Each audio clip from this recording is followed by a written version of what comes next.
welcome to the stage Mia Gröndahl.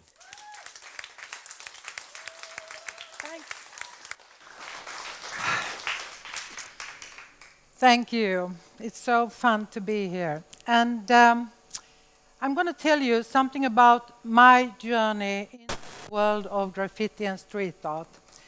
And it all starts, where is it? Here, Shara, street in Arabic. This is the word that was painted in the streets of Egypt 5 years ago, just the word Shara, and everybody knew what it meant. That this is where the future will take place. This is where change will happen. This is where we have to go to make things happen. I'm not going to go into now where we are today. We will arrive there after I've been holding my lecture. I fell in love with graffiti and street art in Gaza, and it happened 25 years ago. Gaza, the biggest outdoor prison, and this has been going on since mid-50s. When you come there the first time, and I came there like the early 90s, and I was struck by two things: the total grayness of the area and all these murals and all the messages that were written on the walls. Also the desperation, and that it was, beside the messages, people were communicating through the images, telling each other, you know, both that I am with you, I feel for you, you have lost a son, you have lost a daughter, you have lost a child. But also, it was also a way to use the walls to mobilize each other, to not give up. And here it is, it says, we will return. A dream, of course, but still something that will keep us going, not to totally despair in the situation that has befallen us in Gaza, living under occupation. It is a very traditional society. Women are not supposed really to be as it is in the rest of the Middle East. They are not supposed to be out there being active in the streets. Streets is a place where you go to shop. And to gather a lot of people in the street, especially if you are a woman, it's not considered okay. Except if you are a young girl, then you are still free. And she had them here. She's standing in front of some of the graffiti that I found really striking in Gaza, and that was the wedding graffiti. In a poor city like Gaza, there is not much you can do to bring fun to your life. You know, you don't have the money, you can't buy expensive things. But what you can do when you get married, you can call a graffiti painter and tell him, I'm going to get married next Saturday. Could you please come and paint the alley leading up to the house where I and my bride are going to live? And they and his friends, they will get together and bring together the money, and the alley will be painted up to his house. Just need some water.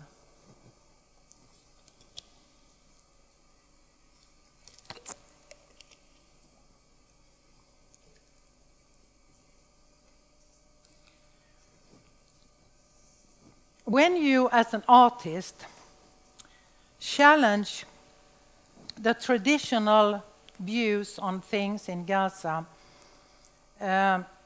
it's going to be very difficult for you.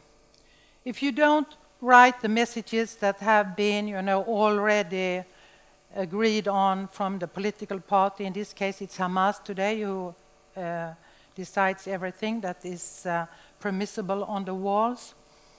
They have totally chased away the PLO writers. They can't even, you know, show up anymore. Then they will be just harassed or jailed. And if you, as an artist, leave the traditional, more nationalistic painting behind you, and like this girl, Maisa, paints a blue face, the Hamas cultural police will come up with their police car and start interrogating her about, why is this face blue? Could you please explain yourself? And it will not matter whether she says, well, I felt like, painting it blue. Well, there must be a reason behind it. Are you trying to provoke us? I mean, even such a thing would bring you into problems. So she was ordered to take away the blue, please make it a normal person, and she was also told that it shouldn't be a face at all, because you should not paint people. And then her answer was, but it is not a person, it's a ghost. So she tried to get away with it in that way.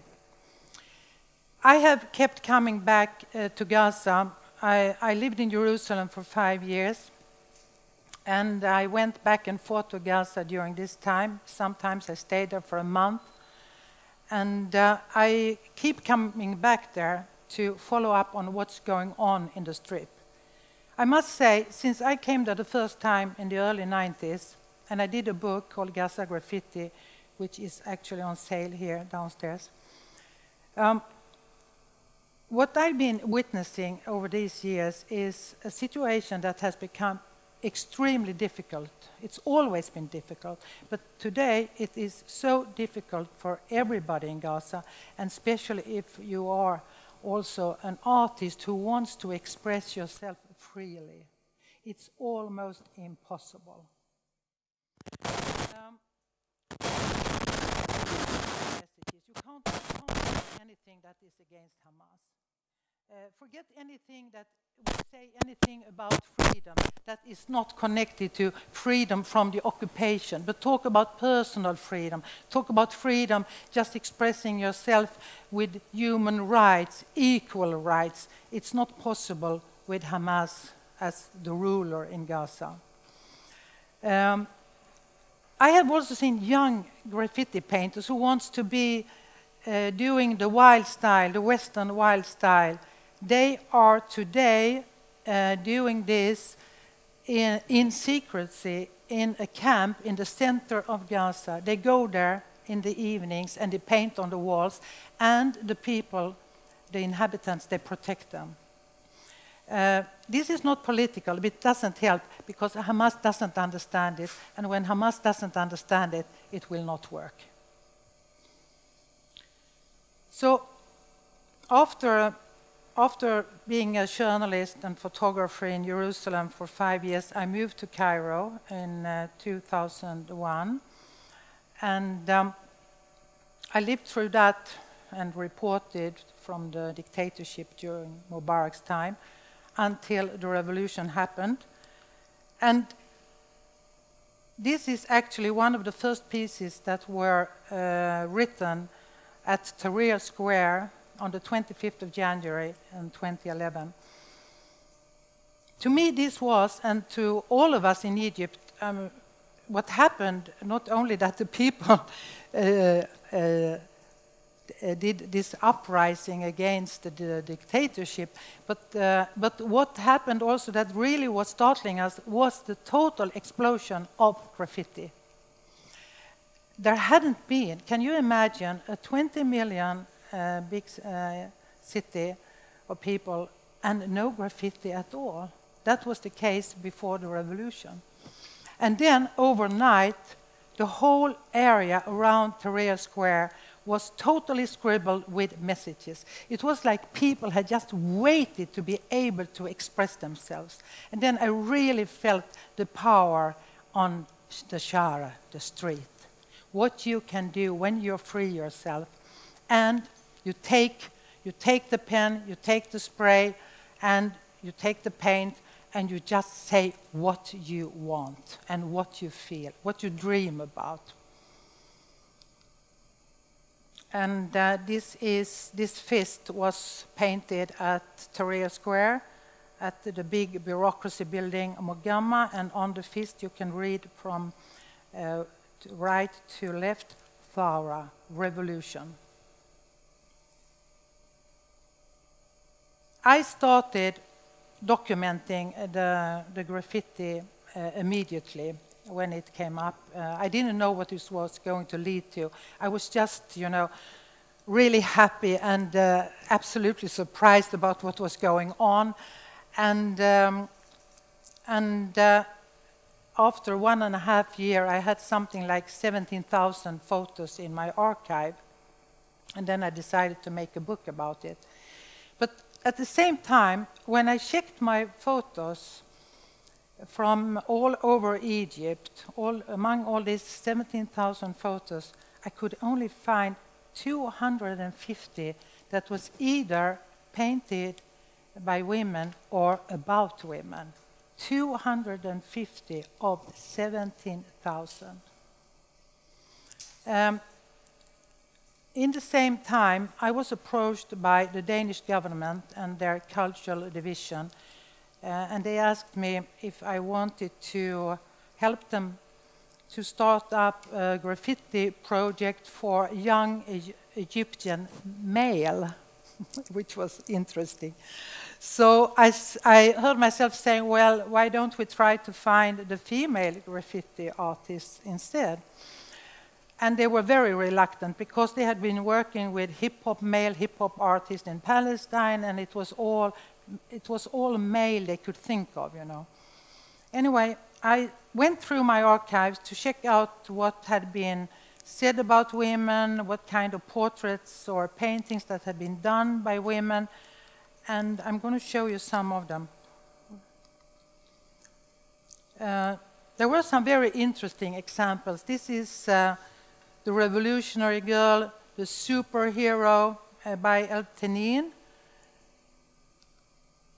This is a detail from Sad Panda's great work, Tahrir. And being an Egyptian artist, several of them connected very easily to their old past, and they tried to get, you know, some power and strength from the old cultural heritage. And here Nefertiti has got a tear gas mask on her. A female strike leader from the Mahala factories, a big textile factory north of Cairo. And they were very important when it came to start up the uprising.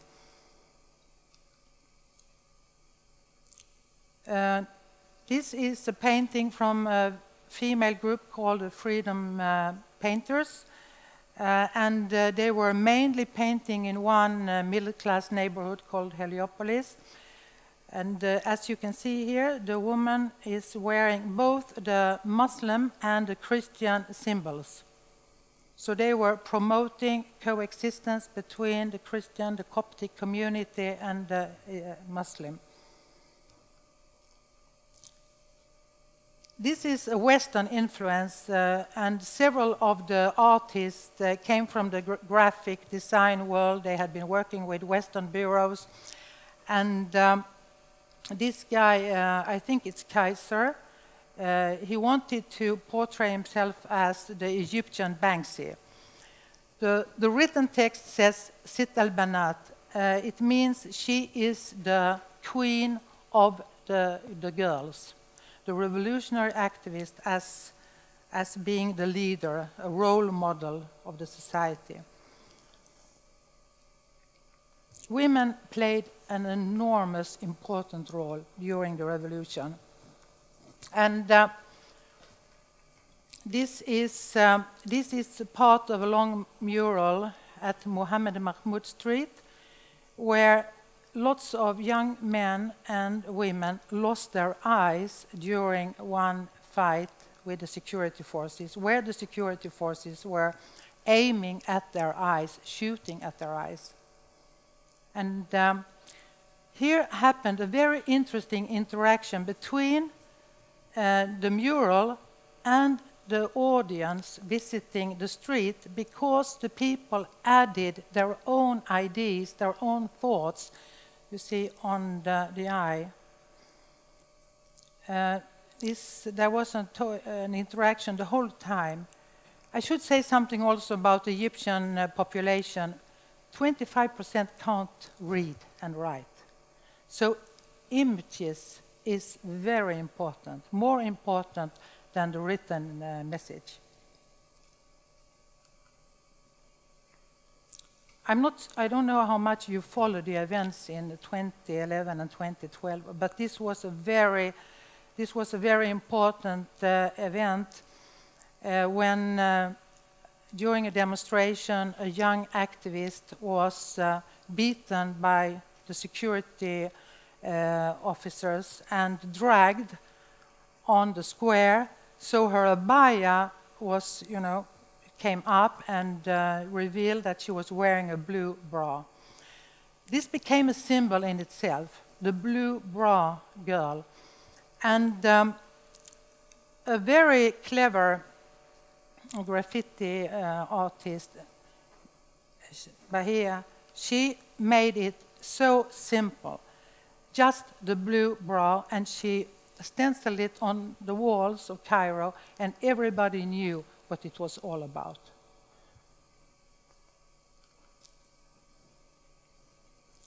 Ala Awad is an artist, and he came to Cairo from Luxor, where he is a teacher, and followed the events. And he was painting the revolution, the uprising, and the events in the old style of the tomb paintings. And here the mourners are mourning one of the martyrs at Tahrir Square. Huge portraits of the martyrs came up everywhere, and among them also the women who had died in front of the security forces.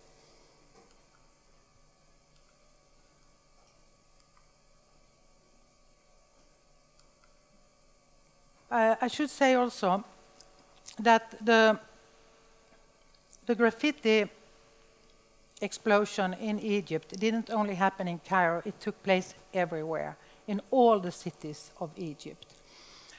And when I now go back to the portraits and about the women, there was a disturbing thing that happened while I was browsing through all these 250 images of the women, how they were portrayed. And I could actually see there was a trend that although the graffiti painters, most of them the male, although they were calling themselves revolutionaries, they were still stuck in a very traditional way of how to portray, how to see a woman. And I could actually put the pictures and the images into these boxes. Images of the mother, images of the virgin, and images of the whore. And this follows an old pattern in the Egyptian and the Middle Eastern society, actually. It made me think about the Egyptian movies. The Egyptian cinema is very big.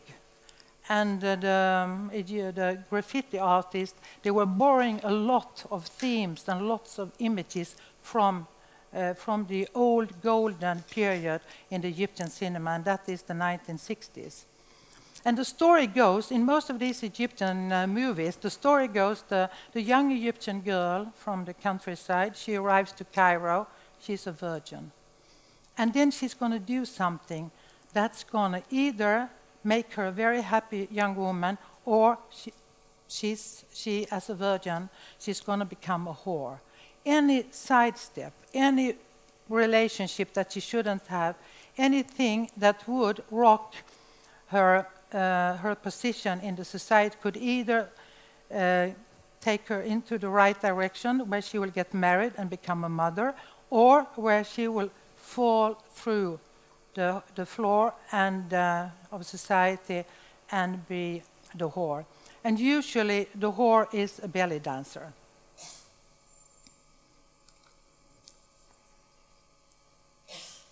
Egypt is my mother. That's where it starts. And the mother is the most worshipped person in the murals. Here she's holding up a portrait of a lost son. Samira Ibrahim was and still is one of the most prominent activists from the revolution. She's an activist virgin, you could say, and she's portrayed as being without any spot. Here she has been portrayed together with Alia Al-Mahdi, who shortly before the revolution posted herself with her naked body on Facebook saying, "This is my revolution. This is my personal revolution. I'm free. I'm going to do whatever I want with myself and my body." And the male, I think this is very interesting because we had a big discussion about this. Why on earth, I said to myself, and I asked the male artist behind this, I said, why do you even put these two women together as if one is the good one and the other is the bad one? Because this is exactly what he is writing. Samira Ibrahim, he says, she was forced to take off her clothes. It was an awful story where she was arrested together with other young women, brutally brought into the Egyptian museum where they did the so-called virgin tests to check out if she was a virgin. They put her under. One officer said he was a medical trained officer, so he was going to examine them. It was rape. It was awful. Anyhow, Ali Al-Mahdi, it says, it's written on her body here, they've covered her naked body here, it says that she voluntarily took off her clothes and got these many views on Facebook as if this was really something wrong. I questioned this. I said, why do you do this? Why can't you respect Ali Al-Mahdi, her personal revolution, her fight for her own freedom? Why not see that these two women are fighting for their rights, both of them, but in different ways? But this is not possible. This is not where really Egypt has arrived, not even among the artists. So everything that's bad in the Egyptian society was portrayed by some of the male artists as connected to women. The soldier, he's a sissy. He's half soldier, half woman. And Mubarak, what is his head full of? It's dollars, and it's belly dancers and tanks. Justice is a belly dancer. Justice can go back and forth. You will never know where it will end, like a belly dancer. And here,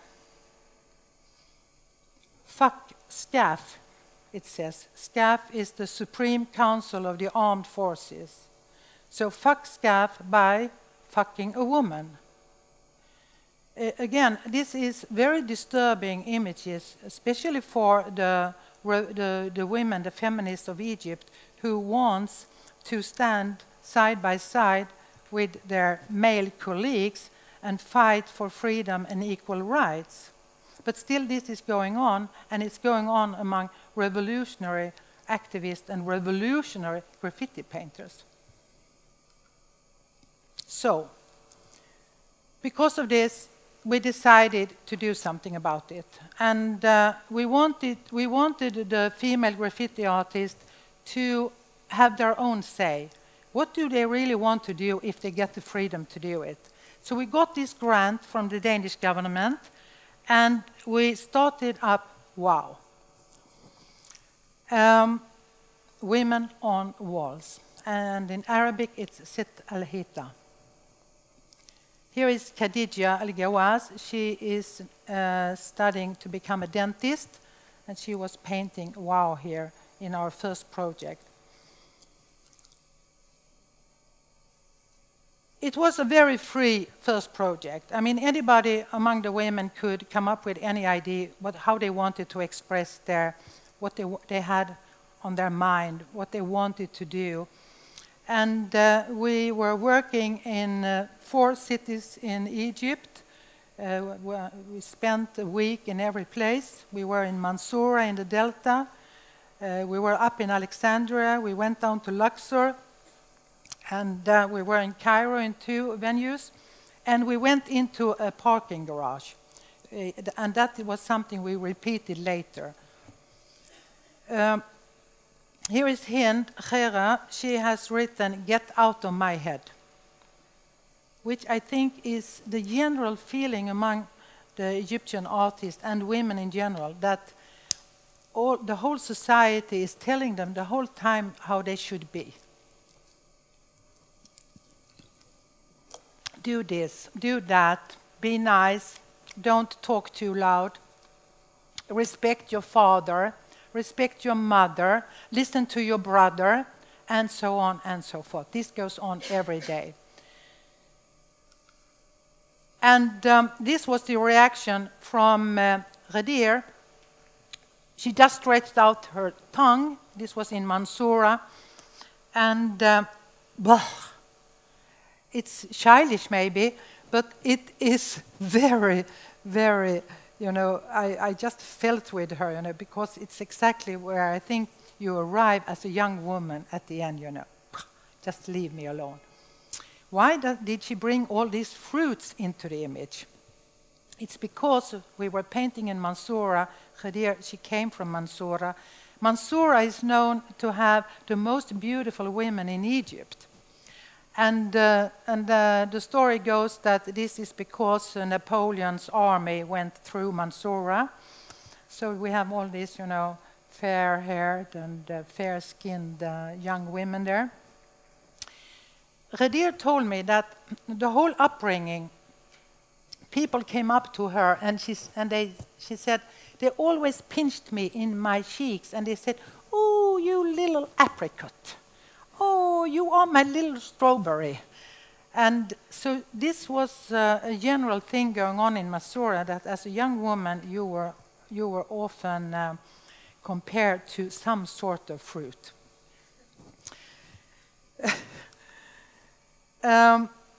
What happened in Mansoura was our first encounter with the Islamists. We have, during the phase of WOW, we've been encountering the Islamists. They've been very, very aggressive to us. And the next phase, we were threatened by the new military security forces under Sisi. And we have been threatened by male graffiti artists. These are the 3 groups. So what happened here was that the Islamists, they started coming up to the women while they were painting, and when nobody saw them, they were Salafists, so they were wearing these, you know, gowns.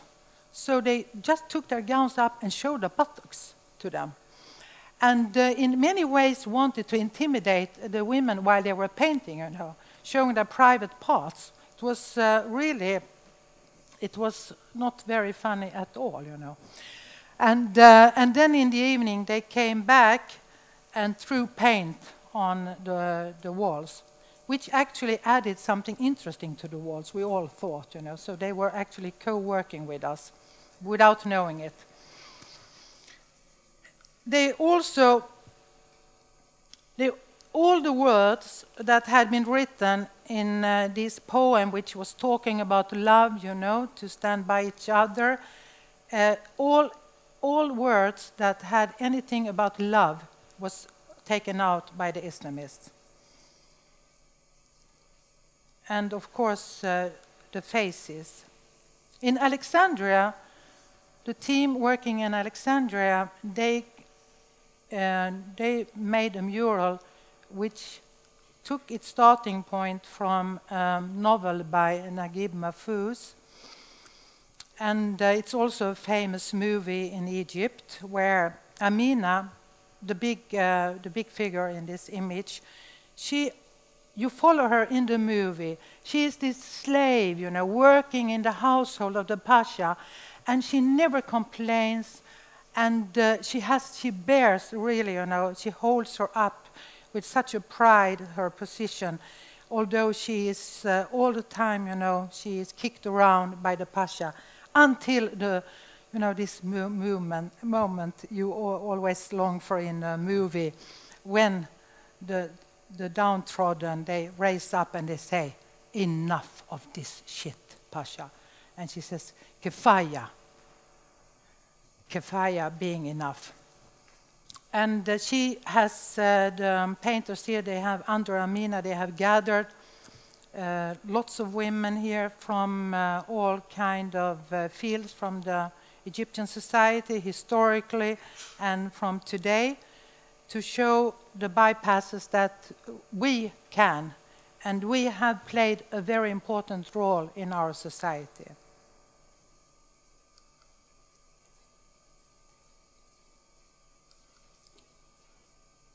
The cat was painted in Luxor. It's a huge cat. You can compare it with a bike. Fagor painted it, and why did she paint a big cat, and what could this mean in the Egyptian society? Well, when you are a woman, a young woman, walking down the street in any city in Egypt, you will hear behind you, otta, otta, otta, otta, otta, otta, otta, which is actually pussy, pussy, pussy, pussy, pussycat, pussycat. And it's a form of harassment that you can't just, you know, walk away from it, because the harasser will continue and come after you. So she wanted to paint these huge cats standing up, overlooking the men passing by, and this was her statement, Fagor's statement: you watch out. You don't play around with me. I'm not your pussy. I'm a cat. And I have some power and some strength. This actually caused a lot of problem in Luxor, because the men knew very well what it was all about, and they tried to attack us several times. Here are some of the painters in Luxor. I think, you know, just to, as a woman, to be visible in this way in the streets is extremely important, and it sends lots of signals to both men and women walking by, that this is our street too. Nobody's going to tell us to disappear, that we can't be here. Is it better like this? Says this one. Do you want me to put the mustache on? It's done by Mira Shahada. She always does some sort of this commentary. This is also Mira's work. No to harassment. She's spraying away the harassers. And what happened with this one was, you see that there is white paint under the skirt. It's because we realized after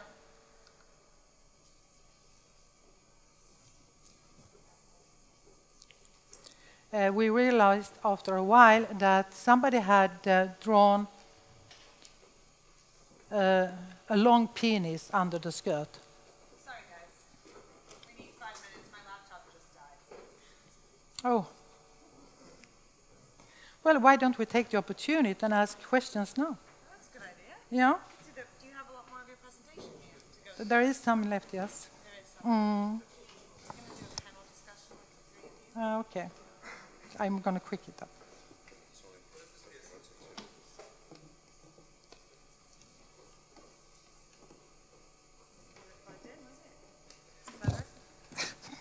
Oh, it's fine, guys. No, now when I finally started to feel warm, you know, I mean, it's...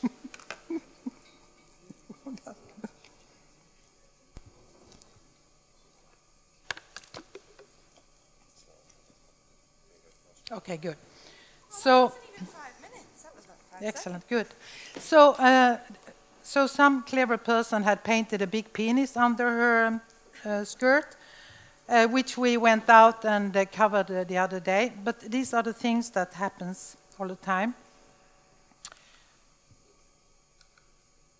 Okay, this is a more serious piece.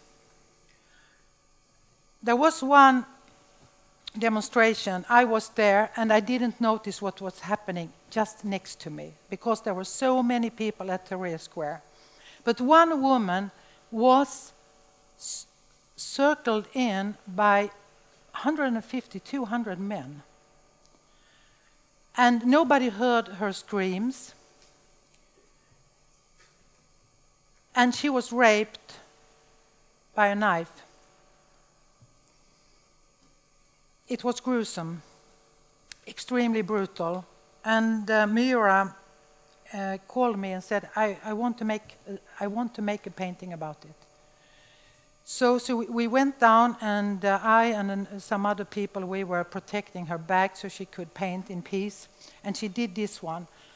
And here you have a very good example on how a painting can cooperate with Facebook, because this was her intention, that it should go out quickly and it spread all over Egypt, not only in Egypt. So this event was known very all over Egypt, and people were shocked.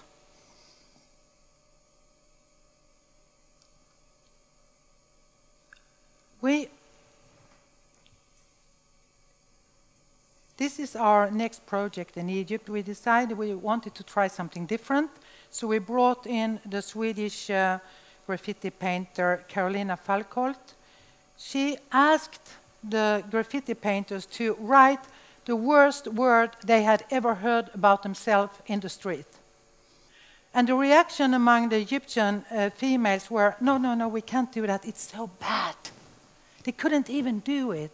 It's their whole upbringing told them to, no, we can't write that word, we can't write whore, we can't do that.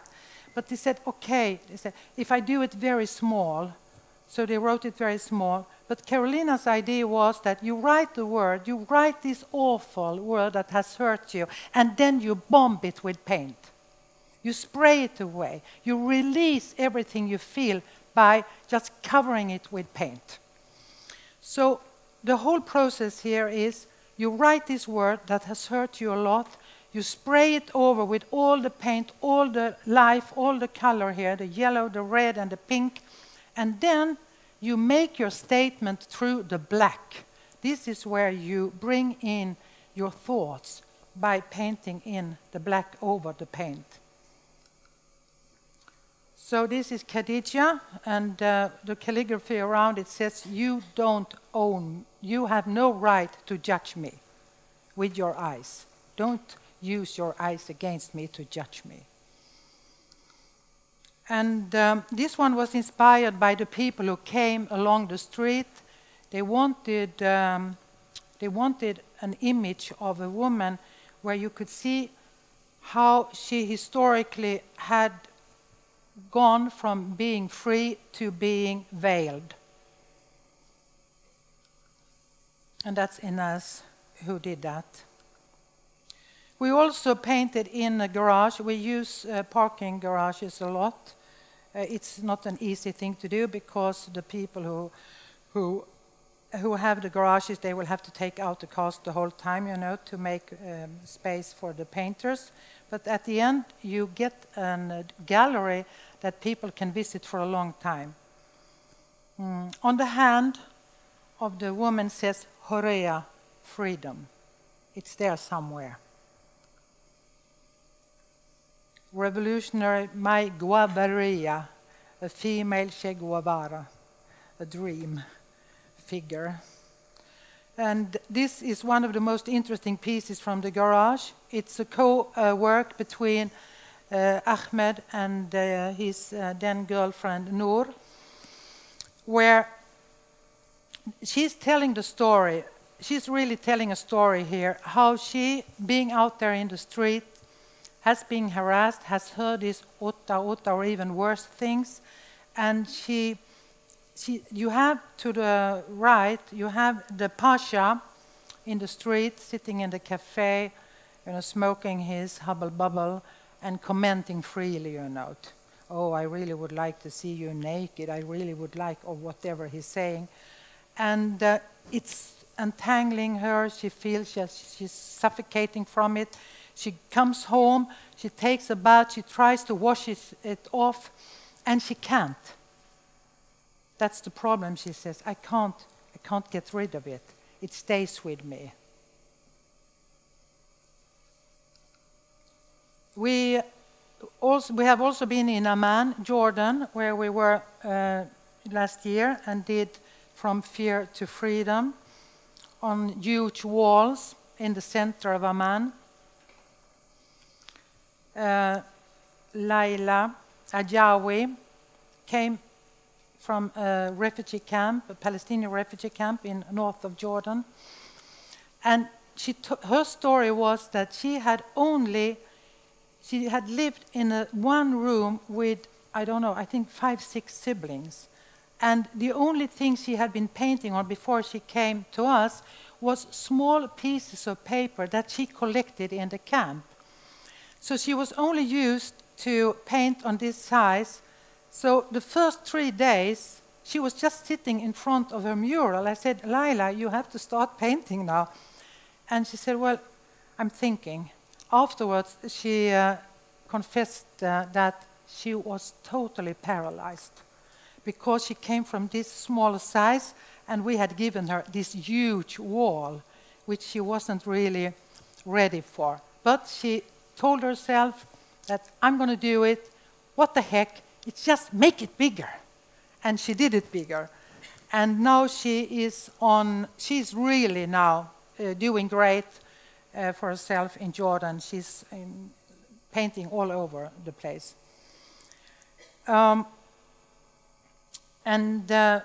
What she's going to write here, finalize, is look at my mind.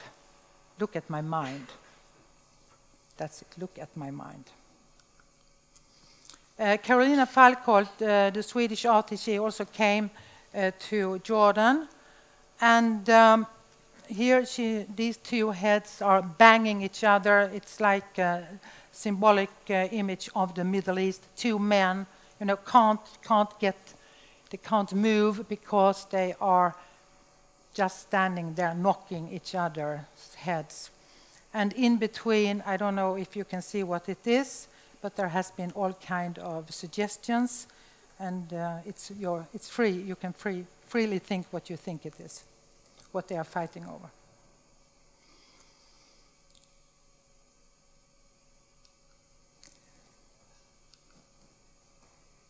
This is Noor. And now we are into the last project we did in Egypt, Women on Walls Unchained, where we took a big building in the center of Cairo. It has become extremely difficult to find any walls at all to paint on. But we got the permission from the owner, and it is in a very sensitive place too. It is at Mohammed Mahmoud Street, where a lot of the revolutionary graffiti was painted in 2011 and 2012. We were very aware of the sensitivity of the place, so we decided that we would only paint on the upper levels of the building, not to in any way get near what had already been painted there. Although not much was left, not on Mohammed Mahmoud, but on the side street of Joseph El Guindi, there were some pieces left. Anyhow, we also wanted the participating female graffiti artists to get up in the skylifts, to show Cairo what women really can do. Because this had never happened in Cairo. You don't go up in a skylift. I have never seen it, and nobody had ever seen it. So we gave them lifts, and they were up there painting, and we were immediately attacked. by the men, male graffiti artists, who claimed that Muhammad Mahmoud was a necropolis and that nobody had the permission to paint there. It shouldn't be touched by anybody except by them, of course. So they came there and they made a statement, and they tried to intimidate the women, the young women, to stop painting, but I didn't see anybody being so intimidated. They tried to ruin the artwork. They threw paint at it. And then they came back when some of the pieces were almost done. And here Dina Sadi, she's Russian, Syrian. She had done this piece, and her statement was, "Unlock your passion." And the answer from the revolutionary graffiti artists in Cairo was, "We're locked in a counter-revolution. Fuck you and your passion." How productive is that? And they even posted themselves on Facebook in front of the wall, trying to get support from others, you know, that this is what we are doing. At that point, I got really angry, and I started actually answering back on Facebook. I wrote some very strong messages to them. And that resulted in that two of the guys on this picture came to us the next day, and he said, "Well, we have thought this over, and we want to apologize. Could we actually join you?" Which was really strange. So I gave it very quick thought, and I said, "Of course you can," I heard myself say. And why not? You should always keep your enemy very close to yourself. Huh? But some of the girls got upset and they said, "How could you do this? How can you allow them to come in, you know?" I said, "It's much better we have them here, because then we can control them. We know where we have them." I think that worked very well, because we managed to split this whole group, and now they are with us instead, against us. Dina is here interviewed about what was going on, and here is her work, "Unlock Your Passion."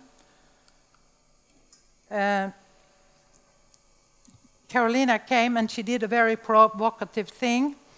Inside the building there was a big court, and she painted this vagina in the center of Cairo. And the owner realized after a while that it was a vagina. He didn't do it from the beginning, but he said we were not aware, actually. He had gone for a business meeting in Dubai, but he had placed a little camera to follow the work. So I got a call from Dubai, and he said, "Hey, Mia, I can see a vagina on the wall." I say, "What? What can you see?" And I pretended I didn't know anything about it. I say, "I think you have a very vivid imagination, Mr. Alfie." No, it's a vagina. Don't try to fool me." I said, "No, it's not a vagina. If you want to, I can go out now and interview the people passing by. I can ask them what they think it is." And I got all kind of answers. Somebody said, you know, "Oh, it's like a tree trunk. I'm walking in a forest, you know." And I passed this on to him. I said, "Listen, nobody sees a vagina. It's only you. I think you have to reconsider this." So he came back from Dubai, and we had a talk. And he said, "Okay, you have to do something about it." "Okay, so what can we do?" I said, "Well, make it look not so much as a vagina." Okay, I passed this on. I said, "It's very sensitive to say these things to artists, you know, I mean, to interfere. I don't want to interfere with their work. It's their, you know, respect the artist freedom." So what she did, she straightened out the lines and said, "This is a fountain. It's a pyramid on the fountain." "Oh, it's a pyramid. That's wonderful. Of course, it's a pyramid." But now it looked even more like a vagina. So well, it lasted for actually 6 months. I think that was quite amazing, that we had this vagina in the center of Cairo for 6 months. It was a beautiful piece. It was wonderful. It was one of the, I think, one of the nicest art pieces in Cairo they've ever had, beside the pyramids and all that, you know.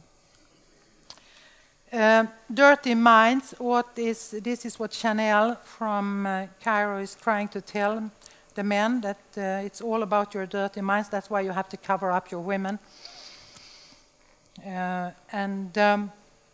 This one by, it's a male graffiti artist actually, but she is walking in a sea of prejudice.